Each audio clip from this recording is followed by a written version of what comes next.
Ibrani pasal yang keempat ayat 1-6. Sebab itu baiklah kita waspada supaya jangan ada seorang di antara kamu yang dianggap ketinggalan, sekalipun janji akan masuk ke dalam perhentiannya masih berlaku. Karena kepada kita diberitakan juga kabar kesukaan sama seperti kepada mereka, tetapi firman pemberitaan itu tidak berguna bagi mereka, karena tidak bertumbuh bersama-sama oleh iman dengan mereka yang mendengarnya.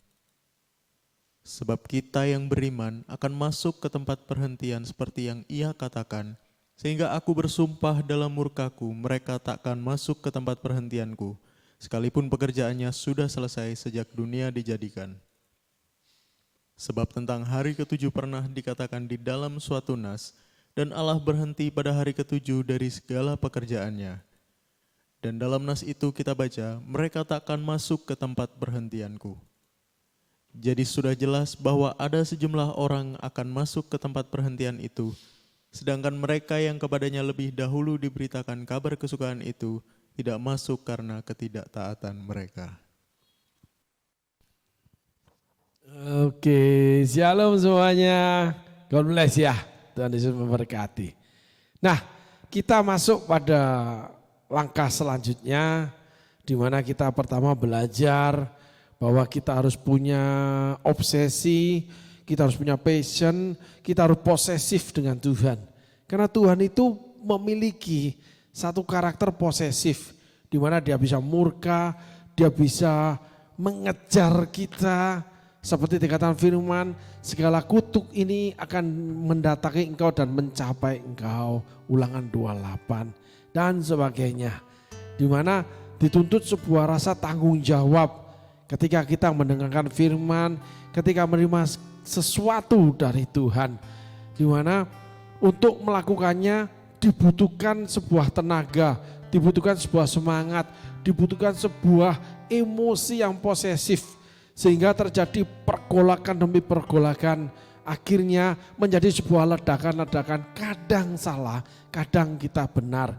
Dalam kesalahan itu malah seperti gunung yang meletus, akhirnya mengeluarkan lahar yang panas, membuat segala satu dilalui lahar itu terbakar habis. Rumah tangga habis, ekonomi habis, kesehatan habis.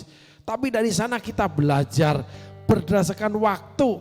Alkitab akan menuntun kita, Roh Kudus akan meneranginya menjadi suluh buat jiwa kita, menjadi sauh buat jiwa kita, di mana Alkitab meneguhkan keberadaannya bahwa semua yang dikatakan Alkitab itu benar. Ketika kita mau berpaling, berbalik untuk lebih memperhatikan firman Allah dan merenungkannya benar-benar siang dan malam, akhirnya Roh Kudus meneranginya menjadi pelita buat kaki kita, menjadi terang buat setiap jalan yang akan kita lalui. Seperti yang namanya tiang awan, tiang api. Ketika badai pencobaan itu datang, ketika kita berjalan bersama Tuhan selama 40 tahun, di mana ujungnya akhirnya kita menerima tanah perjanjian. Mungkin ada yang gagal seperti Musa, tetapi Musa menjadi orang pemimpin yang sangat besar di dalam kerajaan Allah yang tidak tergantikan. Petrus dalam segala keraguan, ketidakpercayaan sampai menyangkali Yesus, akhirnya menjadi ketua, menjadi gembala dari soko guru jemaat.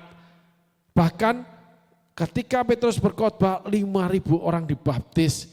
Paulus di dalam kekerasan hatinya dalam melayani Tuhan, Markus diusir, Petrus ditegur di depan banyak orang. Pada akhirnya Paulus dipakai Tuhan memenangkan bangsa-bangsa di luar Yahudi dan menjadi penulis Alkitab perjanjian baru yang dominan atau terbanyak. Di mana hukum-hukum gereja, tata laksana pelayanan gereja itu dituliskan di kitab Paulus. Paulus yang dipakai Tuhan, pemikirannya, emosinya. Sehingga ketika kita berjalan bersama Tuhan, mau dipimpin Tuhan, mengikut Tuhan, di situ kita akan seakan-akan terombang-ambing sesuatu di mana kita seringkali tidak mengerti. Sering ku tak mengerti jalan-jalan-Mu Tuhan, bagai di belantara yang kelam. Tanpa 1000 tanya, namun tetap percaya. Up and down, naik turun, jatuh bangun, gagal lagi, teraniaya lagi, kadang salah malah kita menganiaya. Enggak masalah saudaraku. Semua tokoh Alkitab mengalami hal yang sama. Elia nabi besar di mana mendatangkan api dari langit berhadapan dengan namanya dewa-dewa Baal, nabi-nabi Baal, Asitoret. Allah meneguhkan hujan turun tanpa dia berkata hujan tidak akan turun. Berdoa awan sekepal, akhirnya hujan deras, dia pun dilarikan malaikat melebihi kecepatan daripada kereta kudanya Raja Ahab. Tetapi Elia minta mati ketika menghadapi permasalahan dengan Isabel, lari sampai Allah Bapa memerintahkan malaikat memberi makan supaya dia mampu bertahan. Lalu bertemu Tuhan Yesus, bertemu dengan Allah ketika bersembunyi di sebuah gua. Perjalanan yang pahit buat Elia, sehingga Elia sampai mau mati. Tetapi ketika Allah menemui dia, malah bertanya, itulah tiang awan tiang api. Allah malah bertanya, apa yang kamu kerjakan Elia di sini? Elia ngomel panjang lebar. Allah enggak meresponi, sama dengan murid-murid di Danau Gerasa. Guru, kamu ingin kami binasa? Yesus langsung ke inti masalah. Yesus langsung tanya hatinya. Kenapa kamu begitu takut? Kenapa kamu tidak percaya?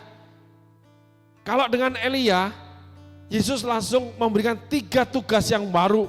Next level pelayanannya. Diutus mengurapi Raja Bezaleel.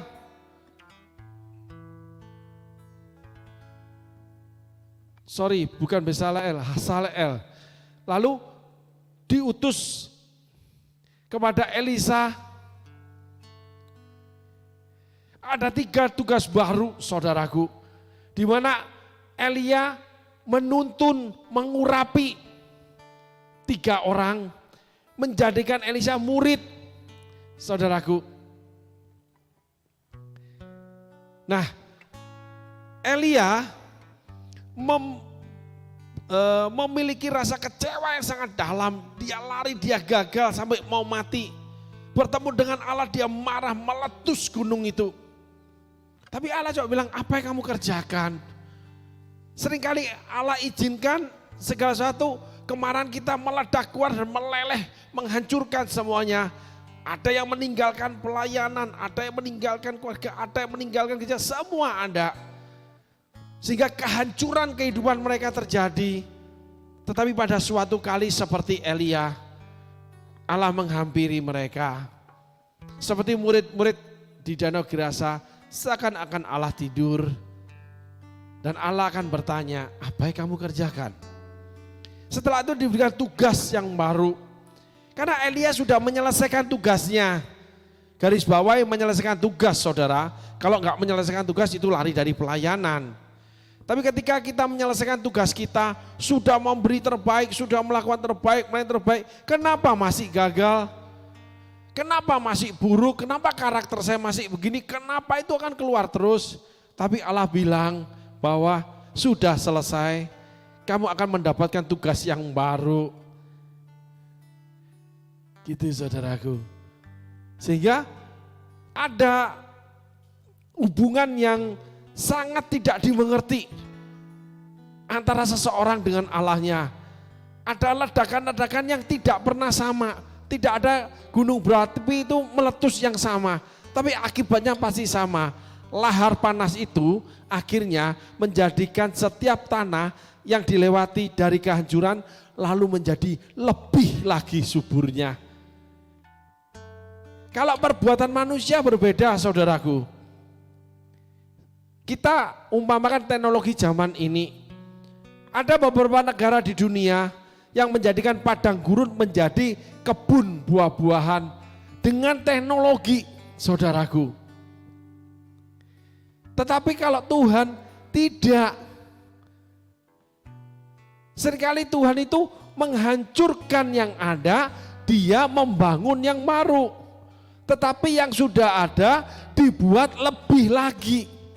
Kita tetap manusia biasa, pemikiran kita tetap ada segala peristiwa dari masa lalu kita, tetapi oleh karena firman ditambahkan, sehingga kita dari bangkai keluar madu. Dari segala apa yang buruk di kita, Allah ubahkan menjadi baik dan benar. Sebagai contoh, Musa seseorang yang gampang membunuh. Musa mau mati buat umat, membela umat Tuhan di padang gurun. Paulus seorang pembunuh jemaat Tuhan. Paulus mau mati buat Tuhan dan jemaat. Karakternya tetap sama, meledak-ledak. Tetapi buat kepentingan kerajaan Allah, buat membela sesama. Inilah hal-hal yang indah, saudaraku. Setelah kita melewati semua peristiwa itu, yuk kita mulai dengan ayat 1. Karena kita akan pindah, kita akan bahas sedikit. Sebab itu baiklah kita waspada, harus waspada, harus berjaga-jaga, mengikut tiang awan tiang api. Terus kita berusaha mendekat sedekat mungkin dengan Tuhan. Setiap saat yang api bergerak, kita bersiap-siap. Kalau bangsa Israel packing semua, dari kemah sampai barang, dapur, berbagi tugas, sehingga tumbuh dari budak, dari seseorang gak bisa apa-apa menjadi ahli, dari seseorang yang gak ngerti apa-apa menjadi mampu. Jadi spesial, from hero to be zero, from zero to be hero, saudaraku. Sehingga Tuhan berkata, dari yang bodoh dari dunia aku ambil untuk mengalahkan yang berhikmat dari dunia. Dari yang kuat, bukan dari yang lemah dari dunia, aku ambil untuk mengalahkan yang kuat dari dunia. Sehingga saudara, ketika saudara mendekat sama Tuhan, saudara yang diambil seronya, salahnya dulu. Musa dibentuk sampai Midian, Paulus dibuang di tanah Arab sekian belas tahun, Musa 40 tahun, Daud dikejar-kejar Saul sekian belas tahun, Yusuf masuk penjara. Ada proses pembalikan dari gunung yang subur, tiba-tiba dihancurkan api itu, lalu menjadi lebih subur lagi. Gunung yang sama, tanah yang sama, tapi lebih banyak tanaman yang bisa ditanam. Lebih banyak hal-hal yang bisa kita kerjakan. Karena kita menjadi lebih dan lebih. Gitu saudaraku. Karena kita selalu waspada. Dengan waspada kita selalu belajar dari kegagalan. Belajar dari kehancuran, bangkit lagi. Lebih baik lagi. Itulah cara Tuhan menuntut umatnya. Lalu selanjutnya, setelah waspada, supaya jangan ada seorang di antara kamu yang dianggap ketinggalan, sekalipun janji akan masuk dalam perhentiannya masih berlaku. Ternyata Alkitab menentukan mengikut Tuhan itu seperti mengikut pertandingan, saling baku cepat, saling baku tahan. Kalau lari sprinter, lari 100 meter sampai 400 meter, itu kecepatan. Siapa cepat dia juara. Tapi kalau maraton itu ketahanan. Sehingga satu juaranya. Sehingga kita berlari sedemikian rupa. Paulus tulis itu. Sudah searching tentang pertandingan, latih kita menjadi sang juara. Paulus mengatakan itu, aku menyelesaikan pertandingan dan aku menerima mahkota kebenaran. Ternyata upahnya mahkota. Nah, ini penting saudaraku. Namun di dalam berlari itu ada yang banyak hal di mana kita harus belajar. Pertandingan pertama itu jatuh, pertandingan pertama nggak bisa menyelesaikan, pertandingan pertama kalah. Tapi pada saatnya karena terus berlatih kita bisa mencapai garis finish. Paulus mengatakan aku menyelesaikan pertandingan, saudaraku. Nah, ini penting, saudaraku. Yuk kita tengok firman Tuhan.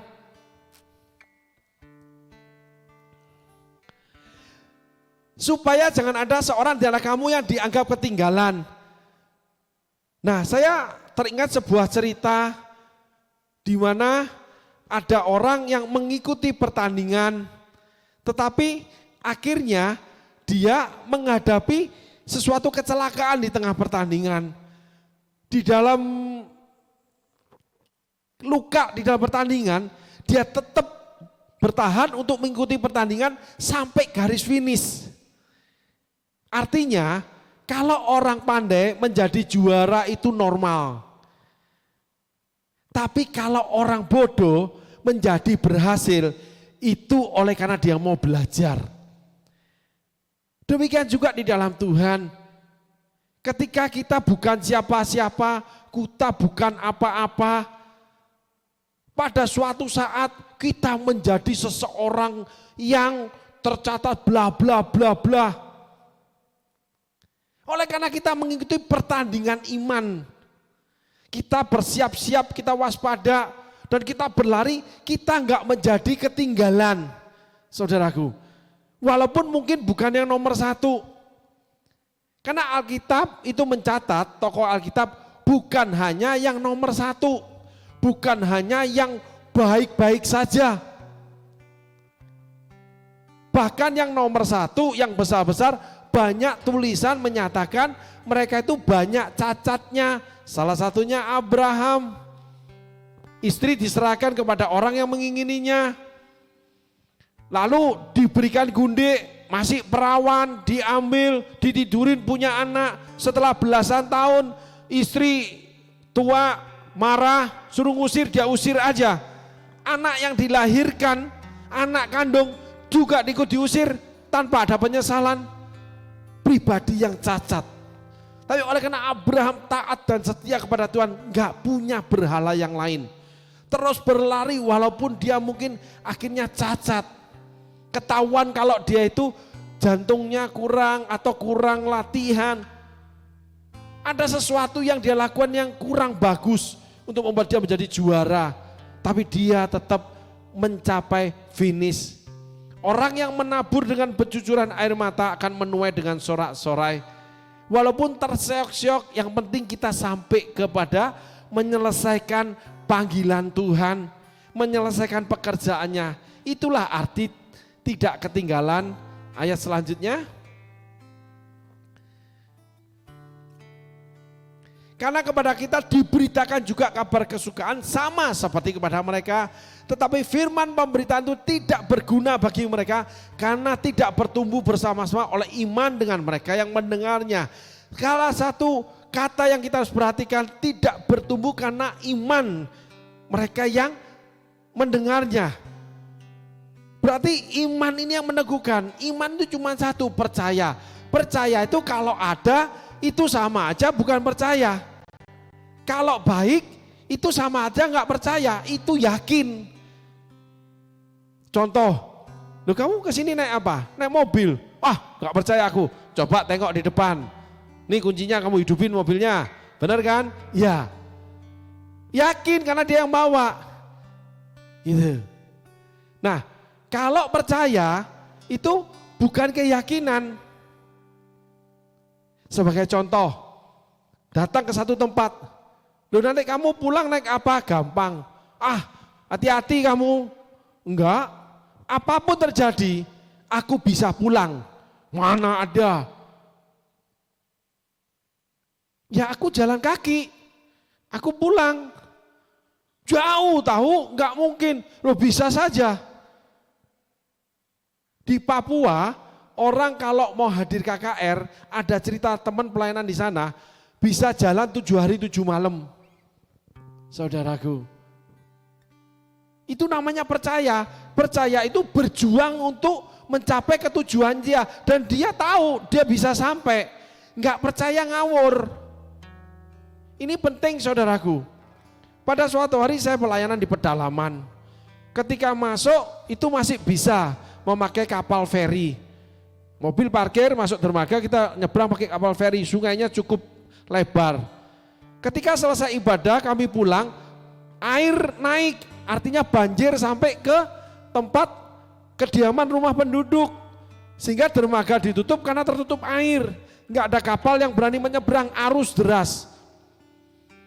Kami disarankan nginep, oleh karena besok hari ada rekan yang harus terbang ke tempat lain, tiket sudah dibeli, ada sebuah rasa tanggung jawab.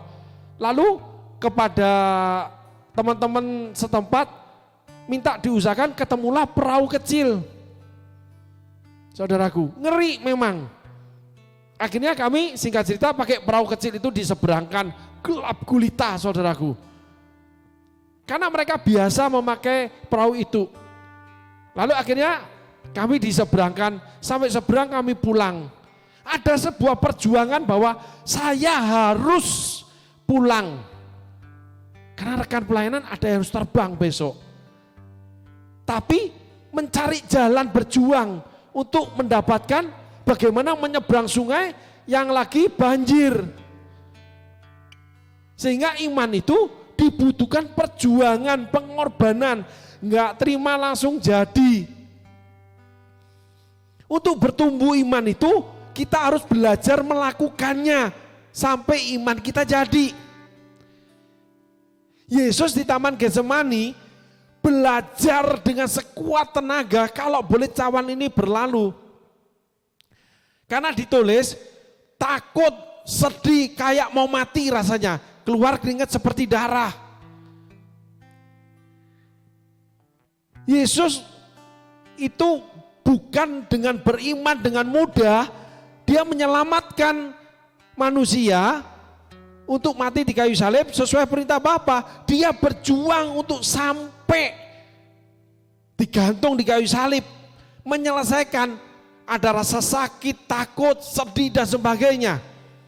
Jadi iman kita bukan pepesan kosong promosi murahan. Bukan hanya sekedar memberikan sesuatu sebagai dupa yang harum wangi-wangian buat Tuhan. Ada sesuatu yang harus dikorbankan. Untuk berkorban butuh perjuangan. Yang namanya menyangkal diri, memikul salib. Itulah iman saudaraku. Sehingga iman kita akan bertumbuh. Bukan iman kalau berdoa yakin Tuhan kasih. Cuman beriman memperkatakannya yakin itu terjadi. Banyak orang menurut saya pandangan firman ini yang agaknya kurang pas. Iman butuh perjuangan supaya bertumbuh. Kita belajar dari gunung yang meletus, yang posesif. Akhirnya kehancuran itu menjadikan lebih dan lebih lagi. Karakter yang buruk Musa dan Paulus pembunuh menjadi mau mati buat jemaat, bela jemaat, mati buat Tuhan. Keberanian yang sama. Dan mereka berjuang menyatakan itu. Enggak cuma duduk-duduk, doa, ngomong langsung jadi.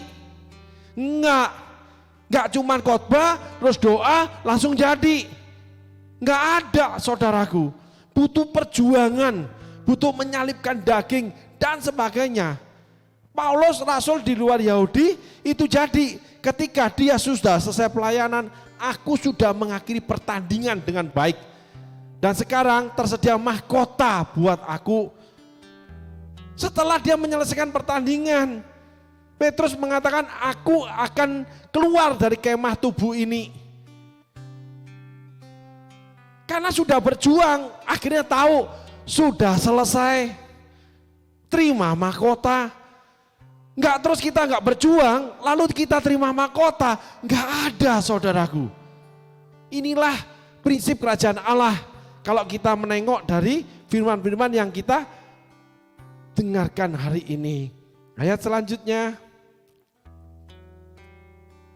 Sebab kita yang beriman akan masuk ke tempat perhentian seperti yang ia katakan.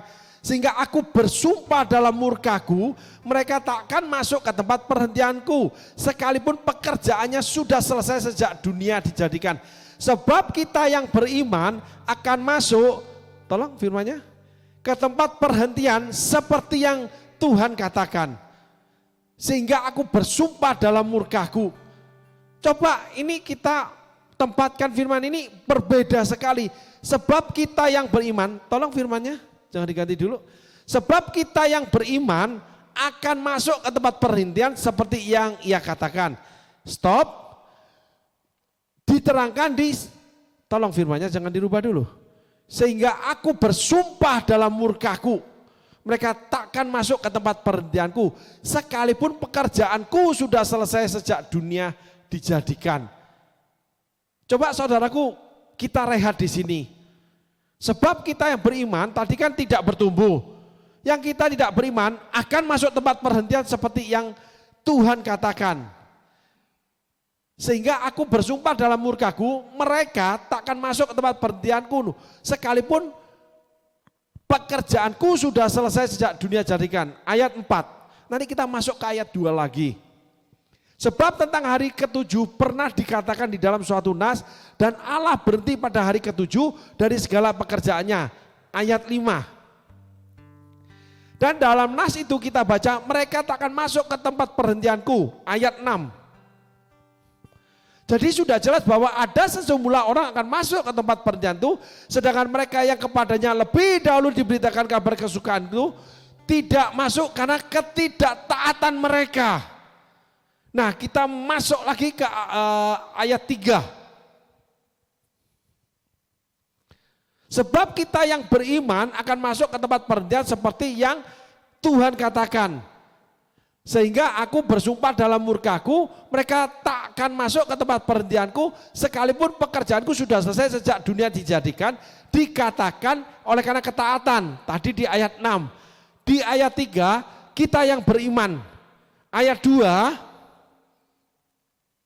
karena kepada kita diberitakan juga kabar kesukaan sama seperti kepada mereka, tetapi firman pemberitaan itu tidak berguna bagi mereka. Karena tidak bertumbuh bersama-sama oleh iman dengan mereka yang mendengarnya.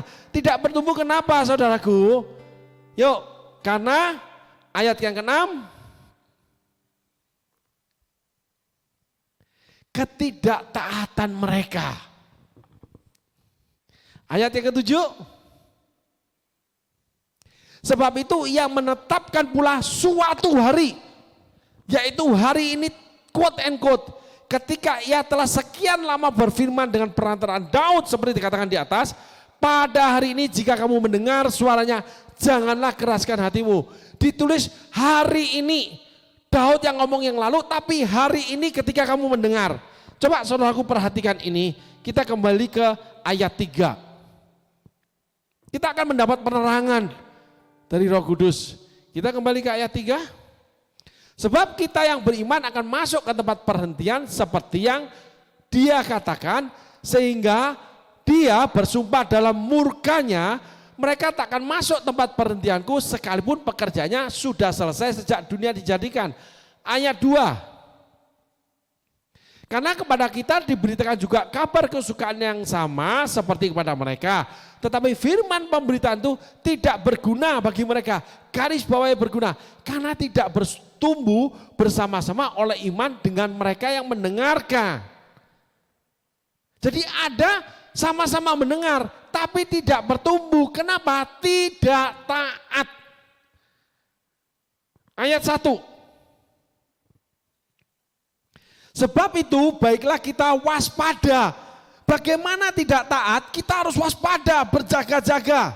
Supaya jangan ada seorang di antara kita yang dianggap ketinggalan, dianggap. Sekalipun janji itu akan masuk ke dalam perhentiannya masih berlaku.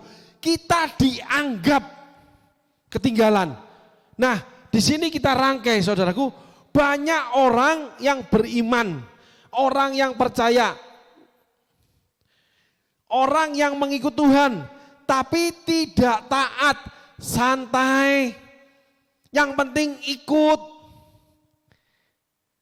Kamu aja.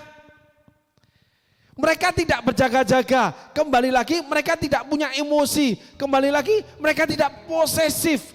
Kembali lagi mungkin mereka tidak pernah gagal. Orang yang selalu tampil baik. Orang yang selalu berkata-kata rohani, akhirnya di dalam behind the scene, di balik kehidupannya, banyak hal terjadi, tiba-tiba terjadi sebuah masalah. Tiba-tiba berantakan. Karena manusia paling pandai menyembunyikan yang namanya luka bangkai. Kenapa? Mereka datar. Mereka ambil sikap seperti awal kita bicara. Bahwa standarnya harus begini. Karena aku di gereja, ini yang harus lakukan. Shalom, siadai, apalagi. Karena aku hamba Tuhan, aku harus bicara firman. Oleh karena aku melayani Tuhan, aku harus memakai seragam begini, berlaku seragam begini. Semuanya ditentukan oleh manusia.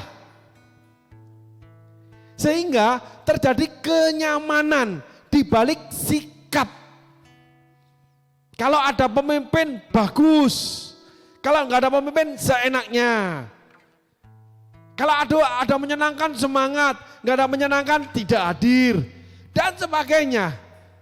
Bahkan ada orang yang sudah menetapkan ya udah begini aja. Mereka orang-orang yang datar. Setiap bulan memberi sama pelayanan, oke, selesai. Dipanggil pelayanan, melayani, selesai. Tidak berjuang. Bahkan ketika melebihi apa mereka tetapkan, nggak bisa. Itu namanya tidak taat, imannya tidak tumbuh, saudaraku. Dan itu dianggap ketinggalan. Akhirnya murka Tuhan akan sampai pada mereka satu hari nanti. Inilah kebenaran, saudaraku. Yuk kita masuk ke ayat 6. Saudaraku, pelan-pelan belajar mengerti ya. Karena surat Ibrani agak sulit dimengerti memang. Biasnya itu banyak. Tetapi hari ini kita belajar bagaimana harus punya emosi posesif. Seperti Musa, seperti Paulus, seperti Daud, seperti Elia. Yang banyak kehancuran dalam hidupnya juga, banyak kesalahan, banyak kegagalan. Tapi mereka tetap mendapatkan mahkota. Karena menyelesaikan panggilannya. Daud mati dalam kekayaan kemuliaan. Elia naik kereta dengan kuda api dibawa pulang. Musa mayatnya disembunyikan, dikasih tahu kapan mati. Paulus mengatakan aku sudah mengakhiri pertandingan akan menerima mahkota. Saudara harus tahu ini. Jadi sudah jelas bahwa ada sejumlah orang akan masuk tempat perhentian itu. Sedangkan mereka yang kepadanya lebih dahulu diberitakan kabar kesukaan itu tidak masuk karena ketidaktaatan mereka. Ayat 5. Kita bedah bolak-balik menjadi parsel besar. Menjadi gambar besar. Dalam nas itu kita baca mereka tak akan masuk ke tempat perhentianku. Yang dikatakan ayat 6 karena ketidaktaatan. Ayat 4. Sebab tentang hari ketujuh pernah dikatakan dalam suatu nas dan Allah berhenti pada hari ketujuh dari segala pekerjaannya. Pada saatnya Allah akan berhenti melihat kita. Ketika Allah berjalan, ingat saudaraku, ketika Allah sedang mengerjakan sesuatu, itu sebuah gerakan besar. Tapi ada orang-orang yang melecehkan, menghina, merendahkan, tidak mau terlibat, tidak mau berjalan, dan sebagainya. Mereka menjadi penonton. Di dalam Alkitab tidak ada penonton. Penonton pasti merendahkan. Saudara baca perjanjian baru sampai perjanjian lama. Isi boset, semua orang yang menonton keberhasilan dan kejatuhan sebuah pelayanan atau sebuah gerakan atau seorang hamba Tuhan yang ditulis di Alkitab, mereka akhirnya menjadi orang yang menghujat di mana Tuhan kerjakan sesuatu di sana. Perhatikan ini baik-baik saudaraku. Sehingga ketika Musa keluar dari Mesir, Musa berjalan, malah Yitro mertuanya itu yang menolong Musa membawa istri Musa, anaknya Sifora untuk dipertemukan dengan Musa. Musa lupa kalau punya keluarga. Tuhan bekerja melalui Yitro. Bahkan Musa diajari bagaimana manajemen pasukan. Kepala 10, 50, 100, 500, 1000 dan sebagainya. Tuhan datangkan Yitro untuk melengkapi Musa. Saudaraku harus mengerti ini. Paulus yang kehilangan Markus salah menolak Markus. Akhirnya dia minta Markus datang dan Markus datang. Kesalahan itu akan ditutup oleh Allah. Tetapi kita harus taat, terlibat. Kita nggak boleh jadi penonton, lalu cawe-cawe atau nyicipin saudaraku. Ada banyak orang cuma cicip-cicip. Coba saudaraku bayangkan, hidangan di atas meja, saudara cicip-cicip. Saudara tidak akan mendapatkan asupan gizi yang cukup dari hidangan yang disediakan. Saudara akan kenyang karena hidangannya banyak, tapi tidak mendapatkan gizi yang cukup. Sesedot, dua sedot, sesendok kecil, sesendok kecil. Dan yang saudara rasakan malah kacau. Oh ini enak, ini enggak enak. Akhirnya saudara kenyang, saudara enggak ada satupun yang enak. Itulah panggilan Tuhan. Ketika saudara tidak setia, pindah pelayanan sana, pindah pelayanan sini, merantau ke sana ke sini, mengembara, melayani ini itu. Kalau bicara kebebasan, coba pelayanan itu, coba itu, loncat sana, loncat sini. Ibadah sana, ibadah sini, saudara tidak akan mendapat asupan gizi. Iman saudara akan lemah. Saudara tidak akan pernah punya iman yang bertumbuh. Karena saudara tidak punya yang namanya posesif. Yang saudara inginin cuma mencicipi enak atau tidak. Sehingga saudara menjadi komentator. Yang Tuhan inginkan kita dipasang menjadi alat. Kita pemain bukan namanya penonton. Tuhan tidak pernah memakai penonton. Amin saudaraku. Tuhan tempatkan kita yang pertama murid belajar. Nabi Samuel belajar dari Imam Eli. Elisa belajar dari Elia. Untuk dipersiapkan menjadi pemain. Nah untuk belajar dibutuhkan ketaatan. Dibutuhkan kedisiplinan, dibutuhkan sebuah posesif mau belajar, jatuh bangun. Bersama rekan, bersama pelayanan dengan pemimpin, dengan bawahan itu jatuh bangun. Sampai akhirnya menjadi ahli. From zero to be hero, from nothing to be something. Sehingga kita mendapatkan mahkota. Bukan mendapatkan murka Allah. Saudaraku. Karena pada akhirnya Tuhan sampai tempat pemberhentian. Ada sebuah firman Tuhan yang menerangkan ini. Di mana pelayanku berada, aku berada. Atau di mana aku berada, pelayanku berada. Saudara perhatikan ini. Alkitab mencatat di mana aku berada, pelayanku berada. Berarti Yesus sudah ada di sana. Kita yang berjuang. Tuhan menentukan tanah perjanjian untuk direbut dan diduduki. Berjalan melewati padang gurun. Enggak terima mentah. Enggak duduk langsung jadi pinter ikut Tuhan. Enggak terus duduk langsung Tuhan berkati pelayanannya. Enggak cuma asal bekerja lalu Tuhan berkati kehidupannya. Enggak ada saudaraku. Paulus berjuang belasan tahun di tanah Arab. Paulus ditolak. Barnabas yang berjuang. Bahkan Paulus ditolak, dihujat oleh saudara-saudara palsu. Paulus dipenjara. Sampai akhirnya dia menyelesaikan panggilannya. Saudaraku, hari ini kita belajar. Mengikut Tuhan itu perjuangan. Menerima yang dari Tuhan itu hasil perjuangan. Semuanya dari berjuang, iman kita tumbuh. Kita sama-sama mendengarkan firman, sama-sama ibadah, sama-sama melayani, sama-sama memberkati, sama-sama apapun. Tetapi hasilnya berbeda. Kenapa? Karena ada yang mau berjuang, ada yang nggak mau berjuang. Akhirnya ketinggalan. Dan yang ketinggalan mendapatkan murka Allah. Karena Tuhan berikan secara pribadi rata semua. Tuhan sampaikan keinginannya, tetapi meresponinya ada yang posesif, ada yang menetapkan standar, oh enggak bisa. Banyak Alkitab mencatat itu, banyak yang dipanggil ketika seorang raja mengadakan pesta.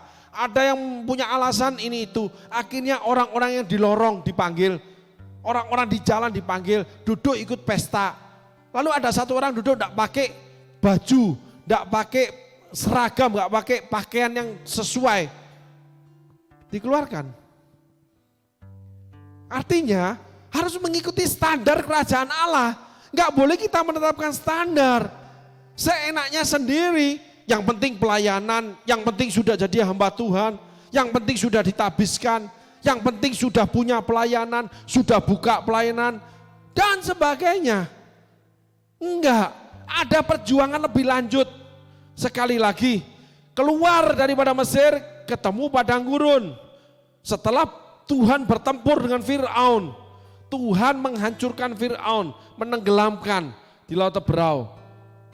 Tetapi di padang gurun, bangsa Israel menjadi murid, diajar, dididik, taat terhadap tiang awan yang api, mendekat terhadap tiang awan yang api. Setelah itu mereka berperang merebut dan menduduki tanah Kanaan. Sampai akhirnya semua tanah Kanaan berhasil didudukin. 40 tahun di padang gurun, 40 tahun mereka berperang untuk menduduki tanah Kanaan. Waktu yang panjang, ikut Tuhan itu maraton saudaraku. Hingga akhirnya sudah selesai, mari ikut pesta Tuhanmu. Sudah selesai, mari pulang.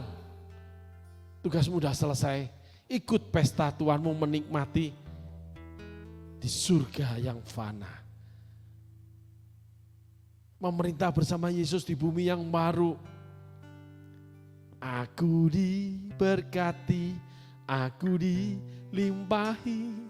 Hari ini kita belajar, iman itu membutuhkan perjuangan. Kalau kita sudah menetapkan segala sesuatu, kita akan kehilangan mahkota, kita enggak akan sampai pada namanya akhir pertandingan. Dan kita mendapatkan murka Allah ketika waktu perhentian selesai, ketika Tuhan selesai mengerjakan segala sesuatu, saudara tidak menyelesaikan bagian saudara dalam hidup saudara. Makanya saudaraku, banyak anak-anak Tuhan ketika saya dahulu banyak dipakai Tuhan menginjil, ketemu konseling dengan orang-orang yang mengalami kesusahan yang sangat banyak. Kenapa?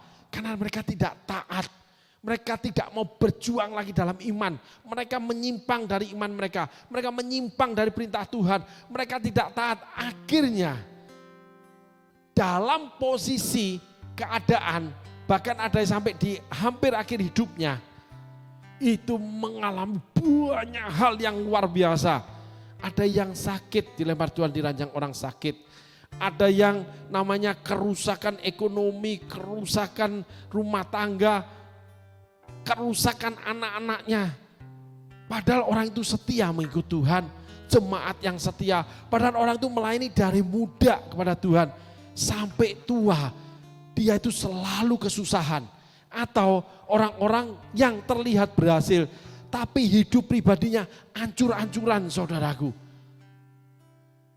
Nah, mungkin ini adalah salah satu jawaban. Mereka tidak taat. Mereka menetapkan salah satu standar yang tidak sesuai dengan standarnya Tuhan, ukuran Tuhan. Sehingga ketika Tuhan menyelesaikan bagiannya dalam hidup seseorang, dalam kehidupan saudara, dalam pribadi saudara, saudara tidak mau menyelesaikannya. Karena saudara tidak taat. Karena saudara menetapkan sendiri perjalanan saudara. Di situ saudara akan menghadapi murka Allah. Amin saudaraku. Mungkin perkataan sharing kita ini agak keras saudaraku. Tetapi sejujurnya khususnya saya banyak menemui orang-orang yang kenapa orang seperti gini mendapat masalah seperti gini. Kenapa orang ini diberkati anaknya jadi bodoh luar biasa. Kenapa kenapa orang ini melayani luar biasa tapi ada anaknya yang agak gimana gitu saudaraku. Kenapa orang ini diberkati Tuhan tapi ketika mau mati susah mati. Atau ada keluarganya yang sakit. Sehingga ketika kami kunjungan, Tuhan ungkapkan ketidaktaatan mereka. Mereka mendapatkan murka Allah. Ada beberapa kisah saudaraku. Akhirnya kami diminta Tuhan menuntun mereka untuk minta ampun sama Tuhan. Lalu mulai kembali lagi kepada Tuhan. Ada yang setelah dituntun minta ampun dipanggil pulang saudaraku. Artinya genaplah firman Tuhan, mereka enggak dapat mahkota. Tapi hidupnya terkena yang namanya murka Tuhan. Contoh Daud. Daud itu sakit dalam waktu yang lama. Sehingga ketika terjadi penyerahan kekuasaan, Daud itu dalam keadaan sakit. Dan dalam keadaan sakit itu Tuhan mendatangkan ujian. Perempuan Sunem. Sampai Daud bertobat, baru setelah itu Daud selesai hidupnya. Musa nggak boleh masuk tanah perjanjian, saudaraku. Banyak hal yang kita pelajari, mutiara-mutiara terpendam, penyingkapan-penyingkapan, di balik semua yang terjadi ketika kita fokus mendengarkan kebenaran dan benar-benar merenungannya untuk mendapatkan pewahyuan dari Tuhan, mendapatkan terang, mendapatkan pengertian dari Tuhan, sehingga kita dapat sungguh-sungguh melakukannya. Namun semua itu akan terjadi kalau kita punya posesif, kita punya sesuatu PC yang menggelora sama Tuhan. Meskipun kita tuh jatuh bangun, karena semua tokoh Alkitab yang kita pelajari jatuh bangun, gak ada yang sempurna saudaraku. Tuhan Yesus sendiri jadi contoh. Di Taman Getsemani, kalau boleh cawan ini berlalu, tapi jadi menurut kehendakmu. Di atas kayu salib, Eloi Eloi lama sabachthani. Kenapa Bapakku kamu meninggalkan aku? Yesus juga protes, Yesus juga takut berusaha menghindar. Tapi Yesus tetap melangkah, tetap berjuang. Sehingga imannya tumbuh, Yesus mendapatkan mahkota juru selamat. Hari ini kita belajar saudaraku. Bagaimana kita mengikut Tuhan, bukan sekedar mengikut. Tidak boleh memberikan ukuran-ukuran dari diri sendiri. Tapi setiap apa yang Tuhan kerjakan dalam hidup kita, akan ada masanya Tuhan selesai mengerjakannya. Kita menerima upah, kita memasuki tanah perjanjian, kita memasuki tujuan Tuhan memanggil kita. Tetapi apabila kita, ketidaktaatan kita tidak memperjuangkan iman kita sehingga iman kita tidak bertumbuh, hati-hati. Saudaraku periksa hari ini, apakah pelayanan saudaraku bertumbuh? Apakah kehidupan saudaraku bertumbuh? Apakah buah-buah hidup saudara bertumbuh? Segala sesuatu dalam hidup saudara ada enggak kemajuan? Ketika biasa-biasa saja dalam waktu yang lama, apalagi penurunan, ingat, saudaraku udah jadi penonton. Saudaraku bukan pemain. Saudaraku tidak menjadi murid lagi. Saudaraku ketinggalan. Sehingga saudaraku ketika Tuhan sudah selesai, dia akan murka minta pertanggungan jawab kamu. Dan dia akan menentukan hukuman. Seperti tokoh-tokoh Alkitab dihukum Tuhan. Oleh karena ayat 7 mengatakan kekerasan hati kita sendiri. Hari ini kita belajar saudaraku. Kita harus punya posesif. Tapi kita harus punya hati yang legowo kepada Tuhan. Rendah hati kepada Tuhan. Tetap mau diatur Tuhan. Tetap menyerahkan segala satu penentuan Tuhan yang harus dilakukan. Walaupun seringkali kita tidak sanggup. Walaupun mungkin kita sudah diberkati. Kita sudah dapat sesuatu dari Tuhan. Tapi itu rata-rata cuman down payment. Walaupun juga itu kepenuhannya, bangsa Israel akhirnya menyembah berhala. Berhala-berhala bangsa Kanaan. Oleh karena mereka tidak mendekatkan lagi kepada Tuhan. Sehingga mereka ditawan bangsa-bangsa Kanaan. Sehingga banyak ditawan sakit, ditawan kehancuran, keluarga berantakan, anak-anak jadi bodoh. Bahkan rusak. Ada banyak kita lihat cerita termasuk hamba-hamba Tuhan yang akhirnya kelimpungan karena ada beberapa hal dalam hidup dia yang tidak bisa dia selesaikan selama dia hidup. Akhirnya yang menerima itu adalah seputar dia. Dia tinggalkan yang namanya kesalahan dia. Sehingga Tuhan harus perbaiki lagi dan sebagainya. Sehingga kita makin-makin menuliskan Tuhan membangkitkan hakim-hakim untuk membebaskan keturunan orang-orang yang menaklukkan tanah perjanjian. Sehingga keturunan kita akan dimenangkan, tapi mereka jatuh di dalam cengkraman dewa-dewa dunia. Kan kasihan saudaraku. Kalau boleh kita sambung parsel itu sedikit. Sehingga kita hari ini kita harus menyelesaikan panggilan hidup kita. Kita harus menjadi pemain, tidak boleh jadi penonton. Kita harus taat mengikut Tuhan. Kita harus punya rendah hati sama Tuhan. Enggak boleh keras hati. Kita harus ikut keputusan ketetapan Tuhan. Sehingga kita menerima mahkota kebenaran dan dipanggil pulang. Akan saya tutup dengan firman Tuhan. Anak cucu orang benar tidak pernah minta-minta roti. Anak cucu orang benar akan memberi pinjaman tapi tidak meminjam. Amin saudaraku, Tuhan Yesus berkati. Biar firman Tuhan yang kita dengarkan hari ini menjadi suluh buat jiwa kita, menjadi sauh buat jiwa kita, menjadi terang buat setiap keputusan dalam hidup kita, menjadi pelita dalam setiap langkah kita melakukan keputusan yang kita buat oleh karena terang Tuhan. Terima kasih saudaraku, Tuhan Yesus berkati.